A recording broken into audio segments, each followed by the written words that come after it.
Você sabe quanto tempo você consegue juntar R$ 1 milhão e investir no seu dinheiro com uma taxa realista, com um cenário plausível para você? Olá, meu nome é Misael Ribeiro e seja muito mais do que bem-vindo ao canal Investidor de Boteco. Por que de Boteco? Porque aqui quero conversar sobre educação financeira, investimentos, finanças, como se fosse um boteco, uma conversa super descontraída, uma conversa bem tranquila com você, tá bom? E no vídeo de hoje quero falar para vocês em quanto tempo você pode juntar R$ 1 milhão e investir no seu dinheiro, fazendo aportes ali todo mês, com números, com simulação, com planilha, para não ter dúvidas. Por que esse número é tão importante? É um número muito cabalístico, né? R$ 1 milhão ali é uma meta aí que as pessoas têm geralmente para se tornar milionária, tá? Mas elas sabem quanto tempo que elas vão demorar para ficarem milionárias através dos investimentos? Bom, sem mais delongas, vamos acompanhar comigo aqui essa conta. Vamos acompanhar aqui agora no computador. Vem aqui comigo na tela. Quanto tempo vamos demorar para juntar R$ 1 milhão? Então, para não enrolar, montei aqui uma planilha dividido aqui nos anos, né? Ano 1, ano 2, ano 3, assim por diante. E os meses, tá bom? Aqui temos o saldo inicial, o aporte e o rendimento que vamos alimentar aqui com você nesse vídeo. E nessa planilha resumo aqui, anotar os cenários que a gente for observando e o tempo necessário para chegar em R$ 1 milhão. Então, aqui a planilha ela funciona mais ou menos assim. Temos aqui o aporte, então se eu colocar um aporte qualquer aqui, ela vai considerar o aporte aqui para toda a planilha. E o saldo inicial também, tá? Se eu colocar um saldo inicial aqui, por exemplo, ela vai considerar como se iniciasse o período com esse dinheiro. Agora, o rendimento aqui que é a sacada, né? Por quê? Vejo muitas pessoas por aí, muitos investidores falando aí de algumas taxas assim que são muito pouco realistas ao longo prazo, tá bom? Vale mencionar aí, por exemplo, que o mercado americano, que foi o mercado que mais cresceu no mundo todo, ele cresceu em média aí por, claro, várias décadas, né? Eles têm históricos aí muito maiores do que o nosso, eles cresceram 10% ao ano, tá bom? E sei também que o brasileiro, ele gosta muito de uma composição de carteira, geralmente que as pessoas colocam em 25% em ações, 25% em fundo imobiliário, 25% em renda fixa e 25% no exterior, né? Geralmente no IVVB11, que é investimento no SP500, tá? Olha, com sinceridade, se você manter renda fixa junto com fundo imobiliário com mais ou menos metade da carteira, dificilmente o rendimento vai ser muito alto, tá? Claro que quando a Selic estiver alta, beleza. Agora, com a Selic baixa, geralmente os fundos imobiliários que são de papel, que são indexados ao CDI, vai pagar menos, geralmente a renda fixa vai pagar menos, e o que vai sobrar aí de maior risco-retorno para você ao longo prazo vai ser as ações, né? E é interessante de ver também que geralmente é uma carteira que não dá para esperar grandes retornos, mas é uma carteira bem distribuída aí e que pode sim servir para você, tá? Não estou falando que é um mau negócio. Então, qual que vai ser a taxa de rendimento que vamos usar aqui? Já que, por exemplo, temos dados aí de vários estudos, principalmente o estudo do Spiva, mostrando que é muito difícil um gestor profissional. Gente, o que é gestor profissional? É aquele cara que tem todos os computadores, todos os softwares necessários, é terminal Bloomberg de um lado, terminal Bloomberg de outro. Terminal Bloomberg, para quem não sabe, é aí o estado da arte dos investimentos, né? O software estado da arte dos investimentos. E aí você tem um time inteiro capacitado e mesmo assim eles têm dificuldade de bater a média do mercado, tá? O que é a média do mercado? Se estamos falando do mercado brasileiro, por exemplo, é o Ibovespa. Porque é um índice neutro que ele é apenas distribuído ali pela capitalização das empresas. O que é capitalização? É o tamanho da empresa, né, no índice. Quanto maior a empresa, mais ela representa, tá? Então, já que estamos falando do mercado brasileiro, podemos chamar, agora vou trazer um termo técnico, tá? Que eu vou fazer um vídeo me aprofundando mais sobre esses termos, mas podemos dizer que o Ibovespa é o beta do mercado. O que é o beta? O beta é justamente o retorno médio do mercado, aquele retorno que o mercado te traz sem grandes esforços, apenas seguindo ali a média de todas as empresas, né? Esse seria o beta. O alfa, no caso, seria o que você consegue ganhar acima disso. Então, para sermos um pouco mais técnico, depois posso explicar melhor isso para vocês. Considera aí que o beta igual a 1, que seria o mercado perfeito ali, seria o Ibovespa, tá bom? O alfa, quando tem alfa, é o retorno acima. É muito difícil, até gestores profissionais, conseguir um retorno acima, um alfa positivo. O que é um alfa positivo? É um alfa que bateu o índice de referência do Ibovespa, por exemplo, tá? Então vamos seguir com ele, com o Ibovespa, tá? Eu acho que vai ser um bom benchmark e podemos analisar a média, por exemplo, do retorno anual dos últimos 10 anos do Ibovespa. Vamos ver quanto que deu? Assim conseguimos fazer uma projeção melhor aqui de quanto tempo vai demorar para bater 1 milhão. Então, olha só que legal isso aqui. Se a gente colocar aqui, ó, Ibovespa B3, beleza? A gente vem aqui nesse primeiro link. Aí a gente vem aqui, ó, estatísticas históricas, acho que é aqui. É aqui mesmo, ó. Taxa média de crescimento, tá? Aí aparece uma tabelinha dessa. Meio difícil de entender ela no começo, mas vou explicar para você aqui certinho como que ela funciona, tá? A gente escolhe um ano de origem, um ano inicial e um ano final. Então, por exemplo, aqui observa que temos de 2016 nas colunas aqui, 17, 18 até 25. E aqui observa que começa um ano depois. Vem de 2017 até 2026. O que significa isso? Vamos supor que eu queira saber o retorno anualizado do Ibovespa entre 2016 e 2018. Então, quanto que ele cresceu com a média anual? Então, você pega a primeira coluna 2016, cruza com 2018. Então, ele cresceu na média 20,80%, tá bom? 2016 com 2019, 24%. Então, para eu pegar a média dos últimos 10 anos, basta eu comparar 2016 com 2026. O que isso significa? Que, anualizando os retornos do Ibovespa, teve anos que caiu mais, teve anos que caiu menos. Anualizando, chegamos ao retorno médio anual de 11,98%, tá bom? Então, vamos usar esse parâmetro, tá? Como um bom benchmark, como uma carteira média aí, que no longo prazo eu acho que é um número plausível de se chegar, tá bom? Mesmo com o Selic caindo, com o Selic subindo, com crise e tudo mais, eu acredito que é um bom número para se pegar. Inclusive aqui, por exemplo, temos anos ruins que foi para o Ibovespa, que foi a pandemia, né? Que ele chegou a cair em 2020, 2021, passou por uma crise bem forte. E observa aqui até, por exemplo, em 2024, o retorno anualizado do Ibovespa estava em 9%, tá? Então, quem investiu lá em 2016 segurou até 2024, retorno anual só de 9%, tá bom?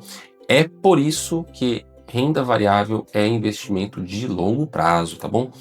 É importante ver essas coisas, é interessante ver. Por exemplo, a pessoa que começou a investir em 2023 e terminou em 2024 perdeu 10% do capital. Aqui, ó, por causa da pandemia também, ó, 2020 até 2021 perdeu 11% do capital. É interessante ver que o mercado de renda variável, ele varia. Até parece piada, né? Mas é verdade. Então a gente não pode se assustar com isso, tá bom? Pode ter anos que eram excelentes, por exemplo, entre 2016 e 2018 rendeu 20% ao ano. É taxa boa, né? Mas, na média, a gente sabe que volta. É um pouco menor do que isso. Vamos usar, então, 11,98. Aqui. Só que aqui é o mês, né? Como tem um separado o mês, se eu colocar 11,98 aqui, não vai dar certo. Vou colocar um aporte de R$500 aqui. Não vai dar certo. Tá falando aqui que eu ganhei praticamente 11%, 12% praticamente em um mês. Então, o que a gente tem que fazer? Taxa equivalente. Não vou entrar em detalhes aqui, tá? Mas você pode fazer pela HP12C, vou mostrar para vocês aqui como que faz rapidinho, HP12C. Você pode pôr um emulador aqui, ó. Existe uma regra muito fácil, tá? Você coloca, por exemplo, 100, que é a taxa base, você coloca no valor presente. Aí você soma 100 a taxa que a gente quer. Qual que é a taxa que a gente quer? 11,98. Então, 100 mais 11,98 dá 111,98. Isso vai para o valor futuro. Como a gente está saindo de uma taxa anual e quer passar ela para um mês, então em um ano tem 12 meses. Eu posso colocar 12 no período e puxar a taxa aqui. Tá vendo então que deu 0,9473. Claro, é meio complicado fazer dessa forma, mas você pode usar, por exemplo, ferramentas que nem aqui no Google. Você pode jogar taxa equivalente, tá? Pode pegar aqui do Clube do Poupadores. E aqui você joga a taxa que você quer, que nós queremos é de 11,98, você coloca 11,98. Chegamos aqui também ao resultado de 0,974, tá? Mesmo que a gente chegou aqui. Aqui tá o arredondamento, né? Por causa do dele tem só até essa casa decimal aqui, até a primeira, segunda, terceira, até a quarta casa decimal. Nosso tá indo até o final da calculadora. Vamos usar essa taxa então de 0,9473. Então, vamos começar jogando essa taxa aqui, que nós achamos aqui, tanto aqui no Clube de Poupadores quanto aqui na HP, 0,9473, 0,9473, tá bom? E agora simulando como a pessoa consiga investir R$500 todos os meses. Acompanhe comigo, tá? Eu vou até congelar essa linha aqui para verem melhor, para a gente conseguir ver melhor isso aqui, tá? Aqui temos o aporte, tá rolando cada mês, o rendimento do mês, tá? Então, por exemplo, no final do primeiro ano, estaria rendendo R$54 na média, com capital final de 6.322. Então, que é o valor final, o rendimento e o aporte. Vamos descer tudo para ver aqui quando chegamos em 1 milhão de... Opa, chegamos aqui, ó, no ano 27. Em janeiro, fevereiro, março, abril, maio e junho de 27, no ano de 27, tá bom? Então demoraríamos aí 27 anos aproximadamente, tá? Então com capital inicial de 0, com R$500 de aporte, vamos até fazer uma coisa melhor aqui. Eu vou aumentar essa letra e vamos passar isso aqui para financeiro, pronto. E o tempo necessário foi de 27 anos, tá bom? Legal. Agora, vamos mudar, fazer uma hipótese, que a pessoa já tenha R$5.000 investido, tá? No resumo aqui vamos colocar o capital inicial de 5.000, aporte de 500 e vamos ver quanto que ter R$5.000 a mais no começo muda o nosso cenário. Vamos lá? Vamos lá, chegamos aqui em 1 milhão no ano 26, em janeiro, fevereiro, março, abril, maio, junho, julho, em agosto de 26, reduziu em um ano. Olha só, R$5.000 economizou aí um ano lá na frente, né? E quanto seria, então, se a gente pegar por essa lógica, R$30.000. R$30.000 é um valor que geralmente as pessoas conseguem juntar aí com bastante esforço, né? Principalmente a média da população consegue juntar com muito esforço, que não é um valor qualquer, é um valor até considerável, R$30.000, para a realidade brasileira, né? Então, se a gente descer aqui na planilha, observamos que a pessoa atingiria R$1 milhão aqui, ó, no ano 23. Em janeiro, fevereiro, março, abril, maio, junho de 23. Olha só que interessante, sempre no meio do ano, né? Então, com R$30.000, perdão, R$30.000, R$500 em 23 anos. Olha, você ter 30 mil já adiantado, já economizou 4 anos do seu da primeira simulação, né? Às vezes a gente pode, por exemplo, olhar, poxa, mas só 4 anos. Se a gente olhar por tempo relativo, né? Isso aqui é interessante ver também. Se eu pegar, subtrair 27 de 23, vai dar 4 anos de diferença. E eu dividir por 27, que é o ano original, a gente tem aqui uma economia de 15% no tempo. 14,31% de economia no tempo, por ter 30 mil reais a mais. Muito interessante isso, né? Agora, vamos voltar a zero aqui e vamos supor que a pessoa consiga R$ 1.500 de aporte. Vamos ver quanto tempo vai demorar ela para alcançar o primeiro milhão? Aportando mais, hein? Bem mais. 3 vezes mais. Olha só, ano 18. Ano 18. Em janeiro, fevereiro, março, abril, maio. Janeiro, fevereiro, março, abril, maio, junho, julho, em agosto. Então, 18 anos, R$ 1.500, zero. Em 18 anos, seguindo um benchmark de mercado, basicamente é a média do mercado brasileiro, rentabilizado nos últimos 10 anos. Claro que isso pode ser maior ou pior. Gente, seguinte, isso aqui é uma premissa, tá? Uma premissa de investimento. Eu não sei o futuro, você não sabe o futuro. Existem modelos matemáticos de machine learning, inteligência artificial, rede neural rodando por aí, que tenta adivinhar o mercado e eles não conseguem, tá? Então, assim, se alguém fala para você que sabe o que vai acontecer lá na frente, cuidado. Isso aqui eu tô deixando claro que é só uma projeção. Uma projeção baseada em dados da Bolsa Brasileira, do retorno médio do mercado brasileiro, onde a gente consideraria apenas média do mercado, o beta sendo igual a 1. A gente não está considerando aí nem nada além disso, tá? Então, e se a gente misturar agora os dois cenários? O cenário que a pessoa tinha 5 mil e com que ela tinha R$ 1.500. Vamos ver aqui, então coloco aqui 5 mil, R$ 1.500. Essa realidade aqui já vai para 18 anos. Muito legal, né? Então, a pessoa com 5 mil, R$ 1.500, ela vai para 18 anos. Lembra que esse aqui foi em agosto e esse aqui foi em abril. Antecipou mais ou menos uns 4 meses, tá bom? E é interessante ver, por exemplo, que os 5 mil reais aqui, ele antecipou apenas em 4 meses, né? Aqui o primeiro foi em agosto e aqui foi em abril. E é interessante ver que esses aqui antecipou praticamente em 1 ano. Por quê?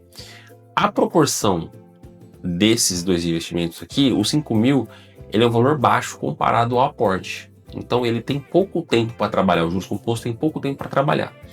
E aqui, como os 5 mil ele é um valor consideravelmente maior que os 500 reais, esse 5 mil tem mais tempo para trabalhar com juros composto. Então ele rodando por mais tempo, ele representa um retorno maior lá na frente, tá bom?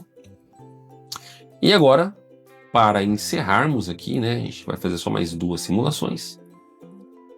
Vamos colocar a situação que a pessoa tem 30 mil e o aporte aqui é de 500 reais, tá bom? Então, a gente tem aqui o primeiro milhão dela no comecinho do ano 17. No comecinho do ano 17. R$ 1.500. 17 anos, tá bom? Vamos chutar o pau da barra aqui? Vamos colocar R$ 3.000 de aporte. Eu tô observando que tem pessoas que estão conseguindo aportar, algumas pessoas conseguem aportar mais, né, por mês, do que a média. Então, com 3.000 de aporte, a gente chega aqui no ano 12, no primeiro milhão. Considerando 30 mil, 3.000, 12 anos. Então, ó, essa aqui é uma tabela para você bater print, para você ver, para você trabalhar em cima e você pensar, tá bom? O que eu quero chamar a atenção aqui de vocês, além, claro, da potência que é o juros composto, é um outro fator. É exatamente a promessa de rendimento que você tem. Muito cuidado quando alguém fazer promessa de rendimento para você. A gente consegue fazer estudos, analisar cenários baseado no passado. A gente não consegue analisar baseado no futuro. Não tem como, tá? O que a gente controla, vou fazer até um vídeo à parte sobre isso também. O que a gente controla nos nossos investimentos é o risco que a gente toma e é o tempo que a gente deixa o nosso dinheiro e os aportes que a gente faz. O resto, a rentabilidade, é a última coisa que a gente consegue controlar. Na verdade, a última não, né? A gente não consegue controlar a rentabilidade do investimento. Então, quem te prometer rentabilidade absurda para seguir carteira recomendada, não sei o que, desconfie, tá bom? Porque é até muito fácil você fazer um backtest. O que é um backtest? Simular uma estratégia para trás, onde ela já está ajustada para o passado e não vai acertar lá na frente, tá bom? Isso a gente chama em inteligência artificial de overfitting, que é você ajustar demais o modelo às séries que você tem, deixando aí, por exemplo, ele viciado, tá bom? Eu sei que é um termo pouco técnico, tá? Mas a mensagem geral aqui é: cuidado com o tipo de rentabilidade que você procura. Você não controla bem a sua rentabilidade. Você controla o risco que você corre. E é por isso que na minha carteira de investimentos de longo prazo de renda variável, o que eu gosto de fazer para mim é reduzir o máximo o risco não sistêmico. O que é o risco não sistêmico? É aquele risco muito pontual, por exemplo, de uma classe de ativos, um balanço que veio ruim de uma empresa, um setor da economia que está defasado e assim por diante. O risco sistêmico a gente não consegue, com diversificação, mitigar muito, reduzir muito esses riscos, tá? Que aí eles geralmente afetam a economia inteira. Por exemplo, a crise de 2008, quando teve a crise lá do subprime, que veio do mercado imobiliário americano, foi totalmente sistêmica. Ali inundou ali, destruiu o mercado de ações, o mercado imobiliário, praticamente no mundo inteiro, né?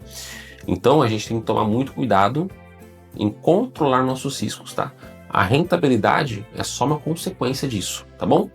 Então esse foi o vídeo de hoje. Muito obrigado por ter assistido até aqui. Se você gostou do vídeo, deixa um joinha aqui, deixa um comentário. Você tá no caminho do seu primeiro milhão? E se inscreve no canal também para não perder os próximos vídeos. Muito obrigado e até a próxima.